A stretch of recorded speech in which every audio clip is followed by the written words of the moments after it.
Assalamualaikum warahmatullahi wabarakatuh. Perkenalkan, nama saya Echa Rolatul Ilmi dengan stambuk A1Q1211029 kelas A. Saya membuat video ini dengan tujuan untuk memenuhi tugas mata kuliah model-model konseling 2, yang dimana saya akan mereview materi tentang konseling eksistensial, yaitu tahapan konseling dan teknik-teknik konseling. Yang pertama, terlebih dahulu kita akan membahas definisi konseling eksistensial. Langsung saja, konsep dasar eksistensial adalah psikopatologi yang terjadi akibat dari kegagalan dalam mengaktualkan potensi perkembangan kepribadian yang normal dilandaskan pada keunikan individu tersebut. Determinasi diri dan kecenderungan ke arah pertumbuhan adalah gagasan sentral. Orientasi ke masa depan, bukan pada masa lalu. Menekankan kesadaran sebelum bertindak, dan perbedaan dibuat antara rasa bersalah eksistensial dan rasa bersalah neurotik. Alwisol 2004 dan Corey G 2010. Tujuan konseling eksistensial adalah menghapus hal-hal yang menjadi penghambat individu dalam mengaktualisasi potensi diri, membantu klien untuk lebih bertanggung jawab atas kehidupannya, menyajikan kondisi untuk memaksimalkan kesadaran diri dan pertumbuhan, mengarahkan klien untuk mengemukakan kebebasan memilih dengan memperluas kesadaran diri. Corey G 2010. Terapi eksistensial humanistik menekankan kondisi-kondisi inti manusia dan menekankan kesadaran diri sebelum bertindak. Kesadaran diri berkembang sejak bayi. Perkembangan kepribadian yang normal berdasarkan keunikan masing-masing individu, berfokus pada saat sekarang dan akan menjadi apa seseorang itu, yang berarti memiliki orientasi ke masa depan. Maka dari itu akan lebih meningkatkan kebebasan konseling dalam mengambil keputusan serta bertanggung jawab dalam setiap tindakan yang diambilnya. Dalam Corey 2013. Selanjutnya, dalam tahapan konseling menurut Corey 2013, ada beberapa tahap dalam konseling kelompok yang menggunakan pendekatan eksistensial humanistik yang diuraikan sebagai berikut. Yang pertama, tahapan pembentukan. Tahap ini merupakan tahap pengenalan atau tahap perlibatan diri ataupun tahap memasukkan diri ke dalam kehidupan suatu kelompok. Tujuan dari tahap pembentukan adalah menumbuhkan suasana hangat kelompok, menumbuhkan minat anggota berpartisipasi dalam kegiatan kelompok. Adapun kegiatan yang terdapat di dalam tahap pembentukan ini antara lain yang pertama, mengucapkan salam, berdoa, lalu ketua kelompok menyampaikan waktu kegiatan yang akan berlangsung, juga saling memperkenalkan diri.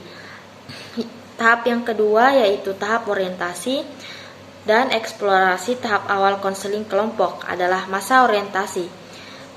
Pada tahap ini, anggota kelompok mendapatkan pemahaman terkait kegiatan konseling kelompok yang dilakukan, menjelajah harapan anggota kelompok. Selama tahap ini, anggota kelompok belajar bagaimana fungsi kelompok, menentukan tujuannya sendiri, mengklarifikasi harapannya, dan mencari tempat mereka di kelompok. Adapun kegiatan yang terdapat dalam tahap ini antara lain, yang pertama, ketua menyampaikan pengertian dan tujuan konseling kelompok. Lalu yang kedua, ketua kelompok menjelaskan cara-cara dan asas-asas kegiatan konseling kelompok setia. Berikutnya yang ketiga, tahap transisi. Selama tahap ini, anggota menyampaikan kecemasan mereka, serta pembelaan diri, konflik, dan keraguan berpartisipasi dalam kelompok. Tujuan dari tahap transisi yaitu terbebaskannya anggota dari perasaan atau sikap enggan, ragu, malu, atau saling tidak percaya. Makin mantapnya suasana kelompok dan kebersamaan, makin mantapnya minat untuk ikut serta dalam kegiatan kelompok. Tahap selanjutnya yaitu tahap kerja. Pada tahap kerja ini ditandai dengan eksplorasi lebih mendalam dari masalah yang signifikan dan dengan tindakan efektif untuk membawa perubahan perilaku yang diinginkan, yaitu melalui teknik role playing yang dilakukan anggota kelompok. Pada tahap ini, anggota belajar melibatkan diri melalui interaksi kelompok untuk berperan dalam situasi yang telah disesuaikan dengan permasalahan secara lebih spontan. Tahap yang terakhir yaitu tahap akhir. Pada tahap ini akan memperoleh kesan-kesan anggota kelompok tentang pelaksanaan kegiatan, hasil kegiatan konseling kelompok yang telah dicapai, serta rencana kegiatan yang lebih lanjut. Juga tetap dirasakannya hubungan kelompok dan rasa kebersamaan meskipun kegiatan diakhiri. Adapun kegiatan yang terdapat dalam tahap ini antara lain yang pemimpin kelompok dan anggota mengungkapkan kesan dan hasil-hasil kegiatan. Lalu selanjutnya teknik-teknik konseling eksistensial. Yang pertama penerimaan, yang kedua rasa hormat, yang ketiga memahami, yang keempat menenteramkan, yang kelima memberi dorongan, yang keenam pertanyaan terbatas, yang ketujuh memantulkan pertanyaan dan perasaan klien, yang ke-8 menunjukkan sikap yang mencerminkan serta ikut merasakan apa yang dirasakan klien, dan yang terakhir bersikap mengizinkan apa saja yang bermakna. Selanjutnya kelemahan dan kelebihan teori eksistensial. Kelebihan yaitu pertama, teknik ini dapat digunakan bagi klien yang mengalami kekurangan dalam perkembangan dan kepercayaan diri.